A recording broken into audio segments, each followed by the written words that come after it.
明天這麼遠，這樣令人常掛念。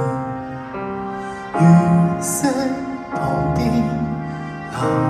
留一線，日後會寫上我們的詩，如可以。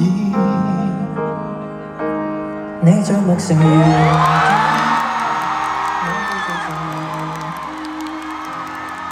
從無風景一些都變小說。誰這刻的視線都只有朦朧春天，朦朧中只得你是光線。這句話如何的開始，如何的啟齒，無人知曉的心意，很想接下去描寫初戀，又猶豫新鮮仍初戀。上次我們要在櫻花東山落時，又會否剛好的中意，待你寫上我們的詩，如可以。林家謙，好耐冇見。金牛同處女好夾嘅。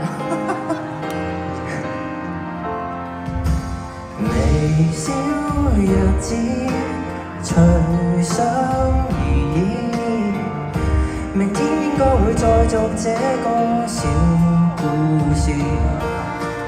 月色還可以，就是太想說我才失語無限次。這句話如何的開始，如何的啟齒，無人知曉的心意，很想去繼續遊這花園，來回編織成故事。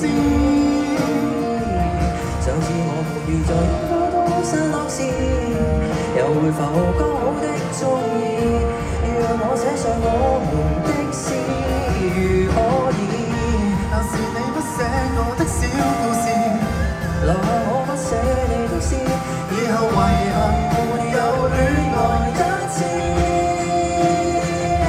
匆匆4月如何的開始，如何的終止，從來無牽手的章節，翻開了無數次，直到最後都沒有那些事。願我記得，而同時淡忘了，讓故事隨塵能復思，是和你空等一個條件，是最青春的某日望見。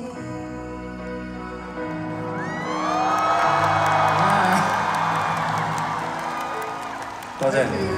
俾啲掌聲林家謙。好耐冇見啦，上次。好耐。唔係已經上次同台已經4年前。拉西湖好似係。哇！哇！